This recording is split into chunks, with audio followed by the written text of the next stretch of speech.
Hello दोस्तों, मैं आकाश आप सभी दोस्तों का स्वागत करता हूं आपके चैनल डार्क हॉरर स्टोरीज़ पर। एक बार फिर हाजिर हूं आपके साथ एक नई स्टोरीज़ पर। ये कहानी मेरे एक दोस्त ने भेजी है, जो कि एक वेब पेज की कहानी है। और वीडियो को लाइक करें, शेयर करें, कमेंट करके ज़रूर बताएं कि आपको ये कहानी कैसी लगी। तो आइए शुरू करते हैं आज की ये कहानी। ये कहानी है 3 दोस्तों की, अविनाश, महेश और राजेश। अविनाश अपनी कहानी बताते हुए कहता है, मुझे याद है, यह उस दिन की बात है जब हम दोस्त मिलकर पूस की रात में जलते हुए अलाव के आगे बैठे हुए थे।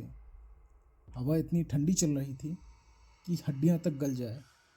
वो तो अलाव का सहारा था जो ठंड का तनिक भी एहसास नहीं होने दे रहा था। साथ में जलते हुए अलाव से आती जलती हुई लकड़ियों की चढ़चढ़ाने की आवाज़ हमारे कानों को चीरती हुई हमें डराने की कोशिश कर रही थी। पर हम मिलकर सुबह होने का इंतज़ार कर रहे थे और यह रात कैसे भी कट जाए, इसलिए हम बातें करने लगे और बातें करके अपना समय व्यतीत करने लगे। हम रात में इतनी ठंड में वहाँ क्यों थे, हम कौन थे, जिस जगह पर हम थे वो जगह बेंगलोर मैसूर हाईवे पर थी। बिल्कुल सुनसान, अनजानी सी हाईवे के साथ मुख्य सड़क से बिल्कुल सटी हुई है, लेकिन सड़क पर वाहनों की आवाजाही ज़्यादा नहीं थी। फिर हम यहाँ पहुँचे कैसे? हुआ यूँ कि मैं और मेरे 2 दोस्त महेश और राजेश बेंगलोर में एक शादी में अपने घर मैसूर वापस लौट रहे थे।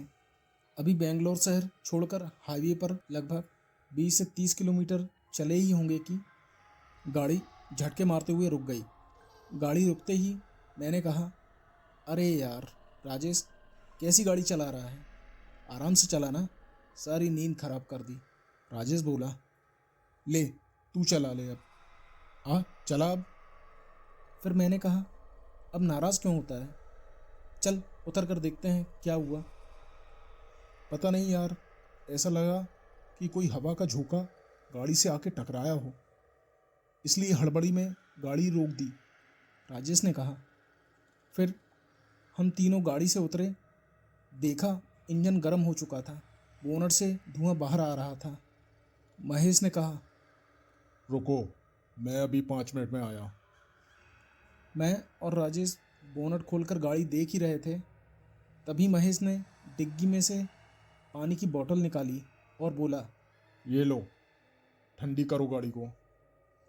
महेश की आवाज़ बैठी हुई और भर्राई सी थी। ये उसकी बचपन की समस्या थी। उसी ने बताया था कि बचपन में होली वाले दिन किसी ने मजाक में मिठाई में गुलाल मिलाकर खिला दिया था।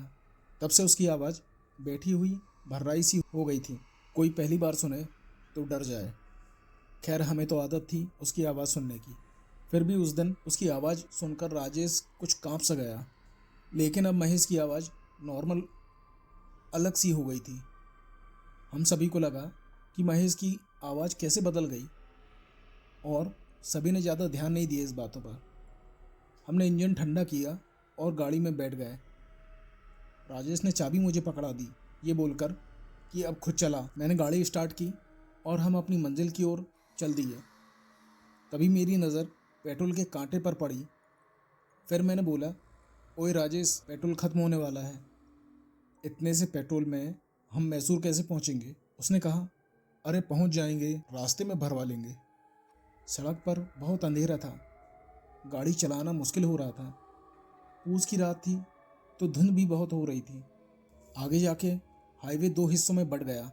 मैंने पूछा, राजेश, कौन सा रास्ता पकड़ना है? वो देख, उस पर लिखा है मैसूर बाईपास, उस पर ले ले, पेट्रोल भी कम है, जल्दी पहुंच जाएंगे। दूसरे रास्ते पर बहुत भीड़ है, सब दूसरे रास्ते से ही जा रहे हैं, हम शॉर्टकट चलते हैं। महेश ने कहा, देख ले भाई, कोई नहीं जा रहा है वहाँ से, कहीं कोई मुसीबत ना आ जाए। राजेश हंसने लगा और बोला, अरे कोई भूत प्रेत नहीं आएगा, क्यों डरता है? महेश है ना, अपने साथ इसकी आवाज़ से अच्छे अच्छे भूत प्रेत डर कर भाग जाएंगे।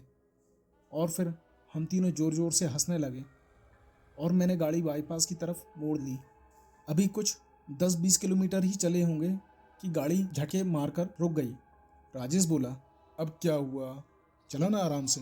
मैंने बोला, होना क्या है, पेट्रोल खत्म। ये महेश के काम ऐसे ही होते हैं। इसको बोला था पेट्रोल डलवा कर लाना गाड़ी में, ऐसे ही ले आया होगा।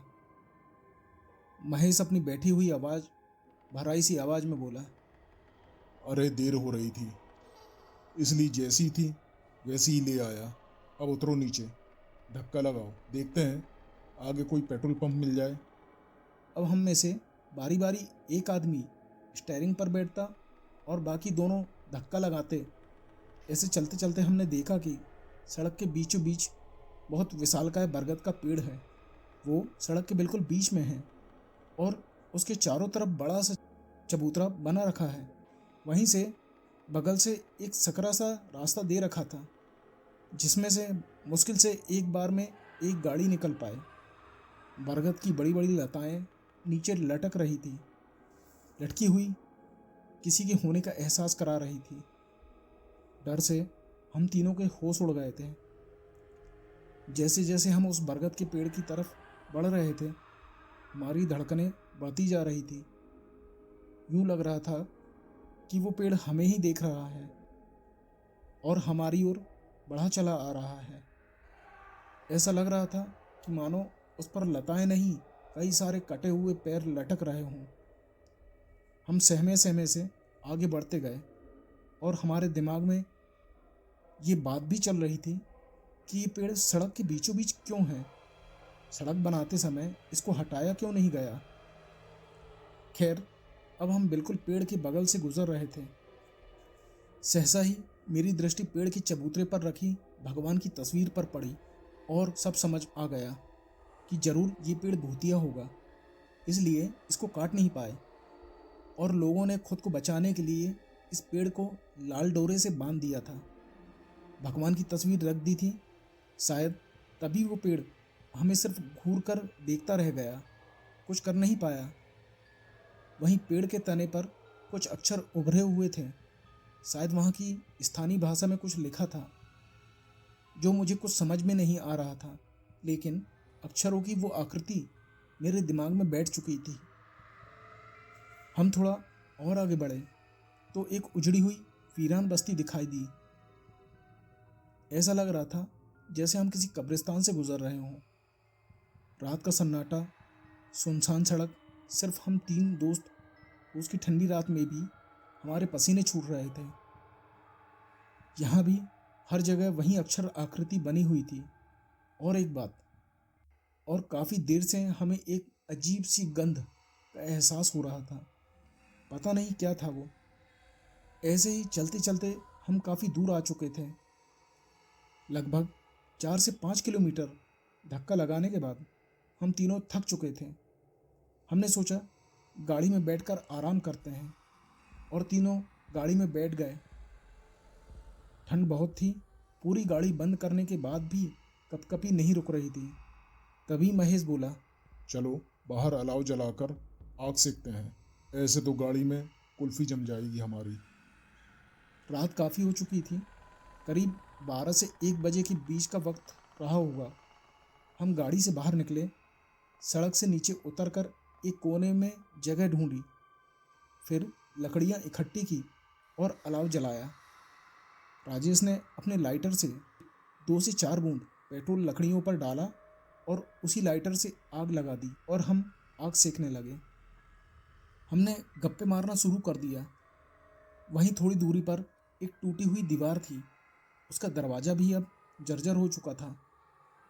धुंध बहुत थी तो कुछ साफ दिखाई नहीं दे रहा था। दीवार पर वहीं की स्थानीय भाषा में कुछ लिखा था। मैंने राजेश से बोला, क्या लिखा है, पढ़ना जरा। राजेश वहाँ की स्थानीय भाषा जानता था। उसने पढ़ने का प्रयास किया। ना ना ना बाबा।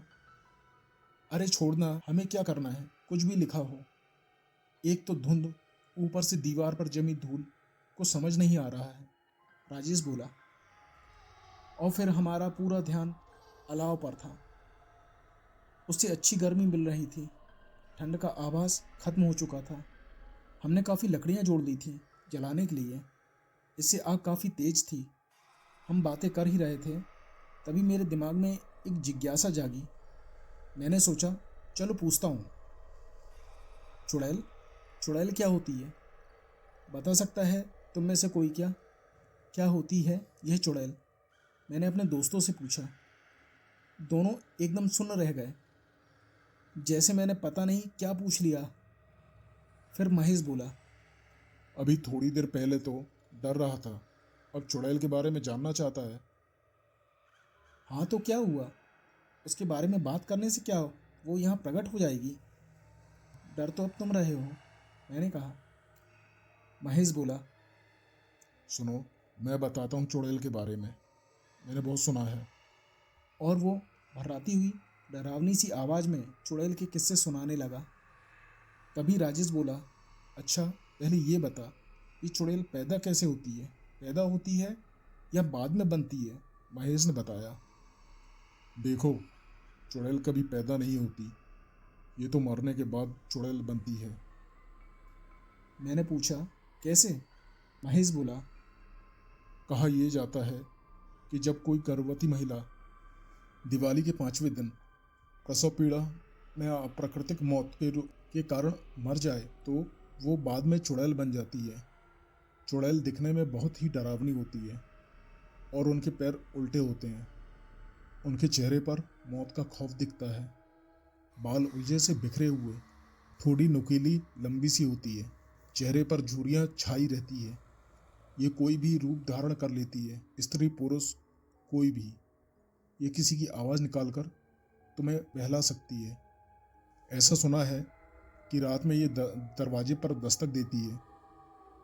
तुम्हारे किसी चहेते की आवाज़ इस तरह से निकाल कर पुकारती है कि जैसे वो किसी मुसीबत में हो और तुम जल्दी से दरवाज़ा खोल दोगे और ऐसा करते ही तुम्हारी मौत हो जाएगी।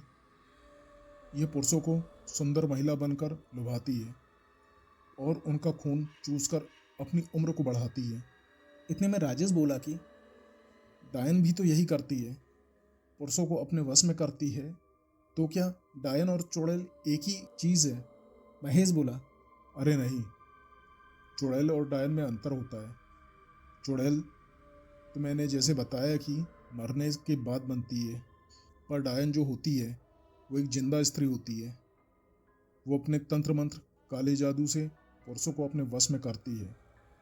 इसलिए तुमने सुना भी होगा कि कई जगह पर एक औरत को जलाकर मार दिया क्योंकि वो एक डायन थी। पर चुड़ैल को मारने की बात नहीं सुनी होगी, क्योंकि उसको कौन मारेगा, वो तो पहले से ही मरी हुई है। तो क्या चुड़ैल को खत्म नहीं किया जा सकता? मैंने पूछा। राजेश बोला, मैंने सुना है अगर चुड़ैल के पेट को काट कर उसके बच्चे को उससे अलग करके बरगद के नीचे दफना दे तो चुड़ैल की शक्तियाँ खत्म हो जाती है और हमेशा के लिए वह चुड़ैल शांत हो जाती है।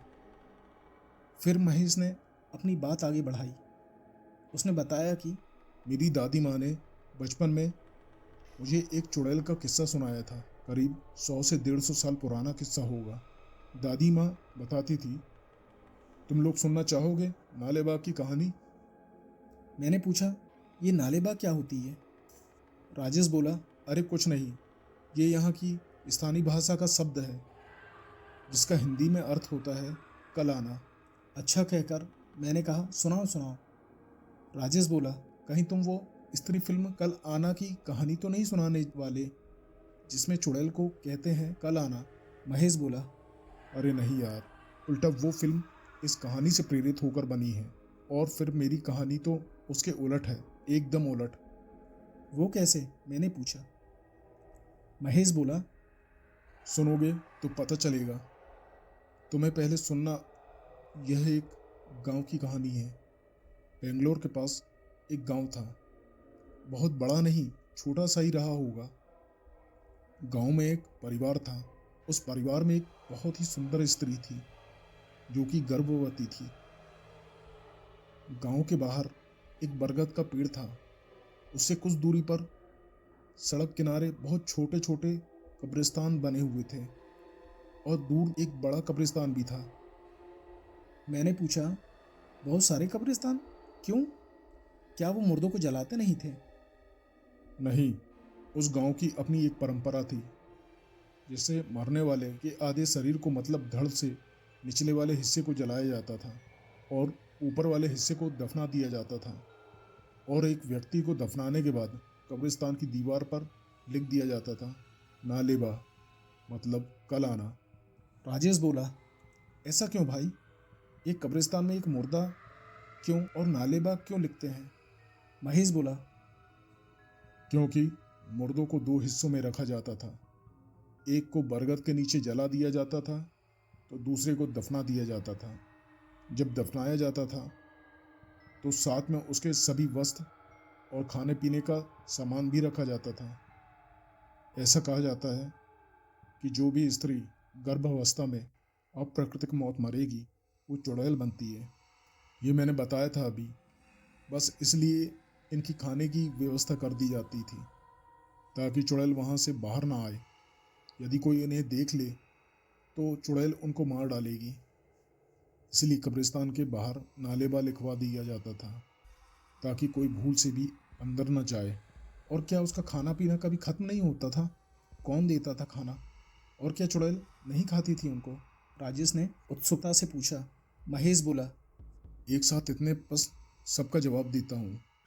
जब भी खाना खत्म हो जाता तो उसके परिवार का ही कोई सदस्य वहाँ भेड़ बकरियाँ बांध कर आता था। वो दिन में ही जाता और सूरज डूबने से पहले ही वापस आ जाता था। मैंने कहा, दिन में चुड़ैल नहीं आती क्या? महेश बोला। हाँ भाई, चुड़ैल सूरज की रोशनी सहन नहीं कर सकती, इसलिए वो रात में ही बाहर आती है। अच्छा, एक बात समझ नहीं आई कि कब्रिस्तान की दीवार पर नालेबा क्यों लिखते थे? गांव में तो सबको पता ही होगा, फिर क्या जरूरत है? राजेश ने पूछा। इस पर महेश का जवाब था कि गांव से बाहर के लोगों को तो पता नहीं होगा ना, ये मुख्य सड़क के साथ ही है। गांव बहुत लोग आते आते थे बाहर से, इसलिए कोई भूल से वहां रुके नहीं। ये लिखना जरूरी था। और ये धड़ से नीचे के हिस्से को अलग से जलाने का क्या कारण था? मैंने उत्सुकतावश पूछा। महेश ने बताया कि गांव के लोगों का ऐसा मानते थे कि ऐसा करने से चुड़ैल अपाहिज हो जाएगी और लोगों को परेशान करने के लिए इस कब्रिस्तान से बाहर ज़्यादा दूर नहीं जा पाएगी, गांव में प्रवेश नहीं कर पाएगी।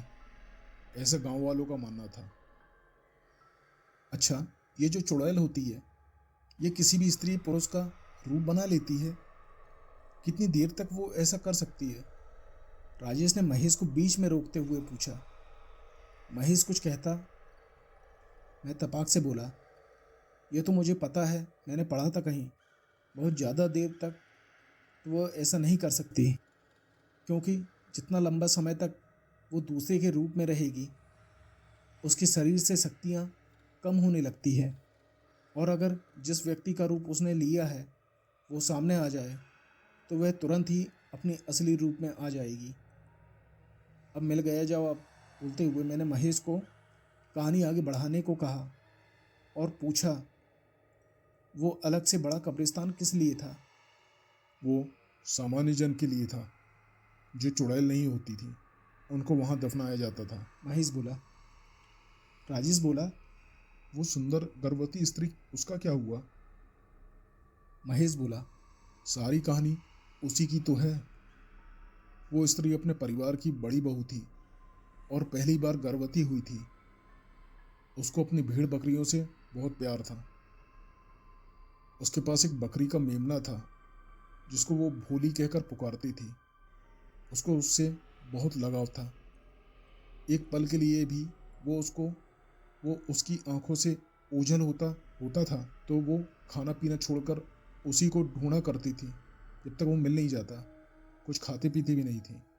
पूरा दिन घर में काम करती थी और शाम को अपनी भेड़ बकरियों को चराने के लिए जंगल ले जाया करती थी।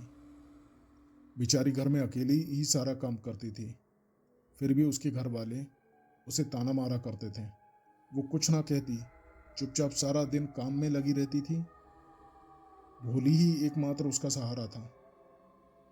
उसका उसी से अपने सुख दुख की बतला लेती थी। एक दिन वो जंगल से अपनी भेड़ बकरियों को लेकर वापस घर आ रही थी। शाम का समय था। सूरज ढल चुका था। भोली भी उसके साथ ही थी। अचानक भोली उसके हाथों से कूदकर भाग गई थी। वो भोली के पीछे दौड़ी। उसने देखा भोली कब्रिस्तान में चली गई है। स्त्री घबरा गई। वो कब्रिस्तान के बाहर ही रुक गई। उसकी नज़र नालेबा पर पड़ी, इसलिए वो अंदर जाने से डर रही थी। उसने बाहर से ही आवाज़ लगाई, भोली। आवाज़ लगाई, पर वो बाहर नहीं आई। वो स्त्री डरी सहमी सी धीरे धीरे कब्रिस्तान में प्रवेश कर गई। अंदर का दृश्य बहुत ही भयानक था। चारों तरफ जानवरों की हड्डियों के कंकाल पड़े थे। वो थोड़ा और आगे बढ़ी, धीरे धीरे अपने डर को खुद में समेटते हुए उसने कांपते होठों से आवाज़ लगाई, भोली, भोली, और अपनी नज़रें इधर उधर घुमाई।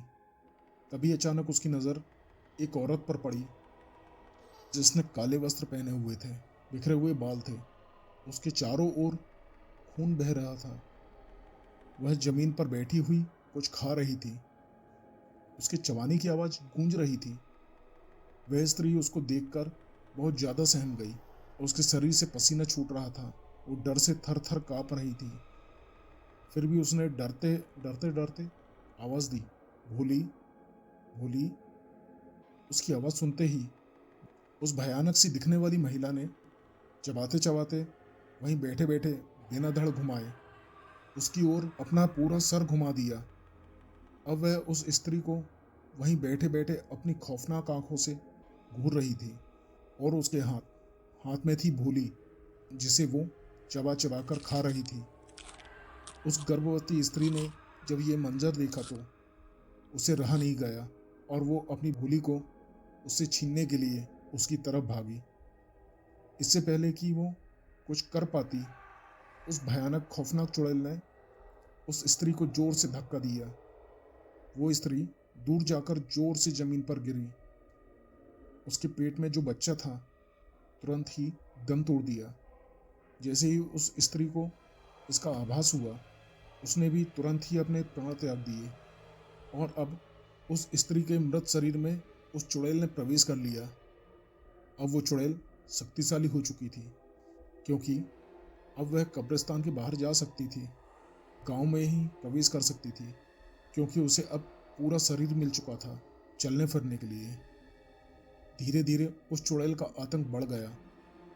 उसने सभी कब्रिस्तान की चुड़ैलों को भी खुद में मिला लिया था और उसकी शक्ति बहुत बढ़ चुकी थी। गांव की स्थिति खराब होने लगी थी। आलम यह था, जो भी पुरुष अकेला सोता था वो अगली सुबह अपने बिस्तर से गायब मिलता था। कुछ घटनाएं तो ऐसी हुई कि चुड़ैल रात में जाती, आवाज़ लगाती और जो भी पुरुष दरवाज़ा खोलता उसको साथ लेकर हवा बन गायब हो जाती। धीरे धीरे गांव में पुरुषों की संख्या कम होने लगी। फिर लोगों ने इसका उपाय ढूंढने की कोशिश की और इसका उनको वही एक उपाय सूझा जो उन्होंने कब्रिस्तान के लिए सोचा था। वह उपाय था कि सबने अपने दरवाजों पर लाल स्याही से लिख दिया था, नालेबा, मतलब कल आना। ऐसा करने से फायदा यह हुआ कि जब भी चुड़ैल किसी के घर आती, उसके घर के बाहर ही नालेबा लिखा हुआ आती, तो वह वापस चली जाती और फिर अगले दिन आती और फिर वही नालेबा लिखा पाती और वापस चली जाती थी।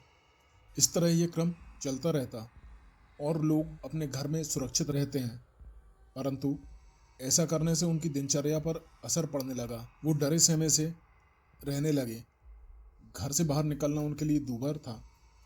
रात को उन्हें किसी कार्य के लिए भी बाहर जाना हो तो वह नहीं जा सकते थे। धीरे धीरे सभी लोगों ने उस गांव से पलायन करना शुरू कर दिया और वह गांव धीरे धीरे खाली हो गया था। कहते हैं कि वो गांव अभी भी है और वह चुड़ैल अभी भी वहीं है। उस चुड़ैल का दायरा बहुत बढ़ चुका है। वह आते आते लोगों को परेशान करती है, उन्हें डराती है और पुरुषों को वह अपने साथ लेकर गायब हो जाती है।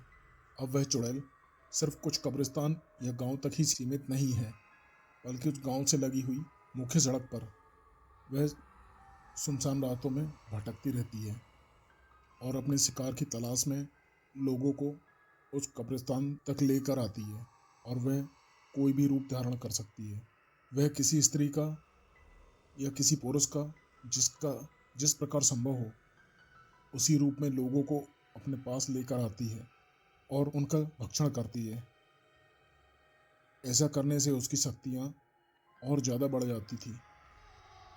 अब वह सिर्फ जानवर भेड़ बकरियाँ नहीं खाती बल्कि अब वह इंसानों को खाती है।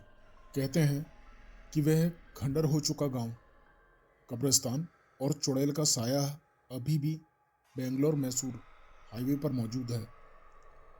सरकार ने उस गांव से निकलने वाली सड़क का कायाकल्प किया, उसको नए सिरे से बनाया। कोई भी गाड़ियां वहां से नहीं गुजरती क्योंकि वहां पर चुड़ैल का साया है। चुड़ैल का साया पूरे हाईवे पर पाया जाता है, लेकिन उस गांव के नज़दीक उसकी दहशत बहुत ज़्यादा है, इसलिए कोई भी उस शॉर्टकट रास्ते में दाखिल होने की हिम्मत नहीं करता है। अचानक हमें ठंड का एहसास होने लगा। हमारा शरीर कांप रहा था। तभी मेरी नज़र अलाव पर गई। मैंने देखा अलाव बुझने वाला था। फिर मैंने अपने साथियों से कहा, यह अलाव बुझने वाला है, चलो और लकड़ियाँ लाते हैं ताकि हम ठंड में आराम से बैठकर अलाव की तपिश ले सकें। महेश ने कहा कि मुझे मालूम है लकड़ियाँ कहाँ मिलेगी, मैं अभी आया। यह कहकर वो आगे की तरफ बढ़ गया। वहीं उस दीवार की ओर जहाँ कुछ धुंधला सा लिखा हुआ था जिसे हम पढ़ नहीं पा रहे थे, पीछे पीछे राजेश भी लकड़ी लेने उसके पीछे गया। मैं भी उनके साथ हो लिया। महेश थोड़ा तेज चल रहा था। वह हमसे आगे था। मैं और राजेश महेश के पीछे थे। वह दीवार के उस तरफ चला गया लकड़ियाँ लेने। तभी मेरी नज़र उस दीवार पर लिखे हुए पर पड़ी। मैंने राजेश को कहा, अब पढ़ो, हम इसके काफ़ी नज़दीक हैं, अब समझ आ जाएगा कि क्या लिखा है। राजेश ने थोड़ा ध्यान लगाया, जमी हुई धूल को हाथों से साफ कर और उसको पढ़ने की कोशिश की। उसको पढ़ते ही राजेश की जुबान जैसे हलक में अटक गई हो। ऐसा लगा वह कुछ बताना चाह रहा था पर वह बोल नहीं पा रहा था। मैंने राजेश को झिझोड़ते हुए पूछा, क्या हुआ, ऐसा क्या लिखा है इसमें? वह घबराते हुए अटकते हुए बोला, ना ले बा। और मेरी नज़र उस पर लिखे हुए पर पड़ी। मुझे वह पढ़ना तो नहीं आता था, परंतु उसे देखकर ऐसा लगा कि अक्षरों की उन आकृति को मैंने पहले भी कहीं देखा है। मैंने अपने दिमाग पर जोर दिया तो मुझे याद आया, अभी जब हम गाड़ी को धक्का लगाते हुए आ रहे थे, दो रास्ते में जो बरगद का पेड़ था उस पर भी ऐसा ही कुछ लिखा हुआ था। साथ में हमें जो खंडर वीरान गांव मिला था, वहाँ भी दरवाजों पर इसी तरह के अक्षरों की आकृति बनी हुई थी। फिर मुझे यह समझने में ज़्यादा देर नहीं लगी। अब हम तीनों बुरी तरह से फंस चुके हैं उस चुड़ैल के साए में। अब वह चुड़ैल अपने चंगुल से हमें बचकर जाने नहीं देगी। मैं और राजेश महेश को आवाज़ देने लगे, जल्दी निकलो यहाँ से, हम फंस चुके हैं। और यह कहते हुए हम अपनी गाड़ी की तरफ भागे, परंतु अंदर से कोई जवाब नहीं मिला। महेश शायद लकड़ियाँ ढूंढने आगे निकल चुका था। जब हम वापस गाड़ी के पास आए तो क्या देखते हैं कि महेश गाड़ी में पेट्रोल डाल रहा है। हाथ में पेट्रोल से भरी कैन लेकर गाड़ी में पेट्रोल डालता जा रहा है और हम पर चिल्ला रहा है, क्या यार, तुम मुझे वहाँ अकेला छोड़कर आ गए? मैंने तुमसे कहा था ना कि मैं अभी 5 मिनट में आता हूँ। जब गाड़ी रुकी थी तो मैंने पेट्रोल की कांटे की तरफ देखा था। मुझे पता चल गया था कि गाड़ी में पेट्रोल खत्म होने वाला है, गाड़ी ज़्यादा देर तक नहीं चलेगी। मुझे वहीं पीछे ही पेट्रोल पंप दिख गया था। डिग्गी में से कैन लेकर पेट्रोल लेने चला गया था और कहकर भी गया था कि अभी 5 मिनट में आता हूँ। फिर तुम वहाँ मुझे अकेला छोड़कर चले आए। महेश बिना रुके एक ही सांस में बोले जा रहा था और हम दोनों उसको खौफजदा आंखों से देखे जा रहे थे। ये हो क्या रहा है? महेश बोलता ही जा रहा था, कितनी मुश्किलों से तुम्हें ढूंढा है, तुम्हारा किसी का फ़ोन भी नहीं लग रहा था। कब से पैदल चल रहा हूँ। मैंने एक व्यक्ति से लिफ्ट मांगी थी। फिर बाईपास के नज़दीक आकर वहाँ कुछ लोगों से पूछा तो गाड़ी का नंबर बताया कि इस नंबर की गाड़ी किस तरफ गई है। उन्होंने बताया कि बाईपास पर गई है। मैंने जिससे लिफ्ट ली थी उसने बाईपास पर जाने से मना कर दिया कि मुझे नहीं मरना वहाँ जाकर। ये कहकर उसने बाईपास के पास छोड़ दिया। मैं तब से यहाँ तुम्हें ढूंढता हुआ पैदल पैदल आ रहा हूँ। उसने पेट्रोल टैंक बंद किया और कैन को डिग्गी में रखा और बोला, अब ऐसे क्या देख रहे हो, चलो बैठो गाड़ी में, घर नहीं चलना क्या? हम स्तब्ध से महेश की ओर आश्चर्यचकित होकर देख रहे थे। तभी पीछे से एक व्यक्ति आवाज़ लगाता हुआ हमारी ओर आया। अरे देखो भाइयों, मैं लकड़ियाँ ले आया। पलटकर देखा तो महेश लकड़ियाँ लेकर हमारी ओर आ रहा था। हम थर थर काँप रहे थे, हमारे साथ दांत किटकिटा रहे थे। इस ठंड में भी हमारे शरीर से पसीना पानी की तरह बह रहा था। कुछ समझ नहीं आ रहा था यह हो क्या रहा है। इधर भी महेश उधर भी महेश, कौन सही कौन गलत। हम किस मायाजाल में फंस गए हैं। जैसे ही लकड़ियाँ लिए हुए महेश हमारे नज़दीक आया तो उसकी नज़र हमारे साथ खड़े महेश पर पड़ी और दोनों की आंखें आपस में टकराई और तुरंत ही लकड़ियाँ लिए हुए महेश के हाथों से लकड़ियाँ जमीन पर गिर गई और एक तेज हवा का झोंका आया और वो महेश हंसती हुई एक चुड़ैल में बदल गई थी। उसके बिखरे हुए बड़े बड़े बाल, आंखों से टपकता हुआ खून, चेहरे पर झुर्रियाँ और नुकीली ठुड्डी देखकर हमें समझने में जरा भी देर नहीं लगी कि यह तो वही चुड़ैल है जिसका इस गांव और हाईवे पर साया मंडराता रहता है। अब हमें उससे बचकर निकलना था, परंतु वो चुड़ैल बहुत ही शक्तिशाली थी। उससे बच पाना बहुत ही मुश्किल था। हमारी ओर बढ़ने लगी और हम उससे खुद को बचाने का प्रयास करने लगे। उसने हम पर जानलेवा हमला किया। जैसे तैसे हमने अपनी जान बचाई और हम तीनों अलग अलग दिशा की ओर भागने लगे। फिर मुझे राजेश की बताई हुई वह बात याद आई कि वह अगर चुड़ैल के पेट को काट करके बच्चे को बरगद के नीचे दफना दिया जाए तो उसकी शक्ति का असर खत्म हो सकता है और वह हमेशा के लिए शांत हो जाएगी। पर यह करना बहुत मुश्किल था। इसके लिए हमें कब्रिस्तान के अंदर जाना था और उस स्त्री के पेट को काटकर वहाँ से बच्चे को निकालकर दूर उस बरगद के नीचे दफनाना था। यह कार्य बहुत कठिन था। चुड़ैल हमें ढूंढ रही थी और हम उससे छिपते हुए कब्रिस्तान में प्रवेश कर गए। वहाँ हमने उस महिला की लाश को देखा। वह लगभग गल चुकी थी और उसमें कंकाल के अलावा कुछ नहीं बचा था। हमने देखा उसके पेट वाले हिस्से पर छोटा सा कंकाल है। वह निश्चित ही उसका मरा हुआ बच्चा होगा। हमने उसे उठा लिया। उसके बच्चे को उठाते ही वह चुड़ैल बहुत ही विकराल हो गई और भयानक तरीके से हम पर हमला करने लगी। हम उसके हमले से बचने का लगातार प्रयास कर रहे थे और बचते बचते जैसे जैसे डरते हुए हम बरगद के नीचे पहुँचे और बरगद के पास जाकर हमने तुरंत उसके बच्चे को दफनाने का प्रयास किया, परंतु बरगद पर लटक रहे कटे हुए पैर हमारे काम में बाधा बन रहे थे और वह हमें लगातार परेशान कर रहे थे और हमें यह काम नहीं करने दे रहे थे। फिर मैंने हनुमान चालीसा का पाठ शुरू किया। हनुमान चालीसा के असर से कटे हुए पैर शांत हो गए। राजेश ने फटाफट गड्ढा खोदा और महेश ने उसे दफना दिया। उसके दफन होते ही एक भयानक चीख हमें सुनाई दी और देखा हवा में चारों तरफ चुड़ैलें मंडराने लगी हैं। वह सब कब्रिस्तान के बाहर थी। जो चुड़ैलें थी वह उस औरत के द्वारा आपस में जुड़ी हुई थी। अब हमने बच्चे को दफना दिया था तो उस औरत की आत्मा को मुक्ति मिल चुकी थी और इस कारण से सभी चुड़ैल औरत के शरीर से बाहर निकलकर चारों तरफ आसमान में फैल चुकी थी। अब बचना हमारे लिए बहुत मुश्किल लगने लगा था। हम सबको काफ़ी चोटें आ चुकी थी। हम लहूलुहान हो चुके थे। अब तो सिर्फ वहाँ से भागकर ही जान बचाई जा सकती थी, परंतु भागकर भी कैसे क्या तरीका हो भागने का, हमने सोचा।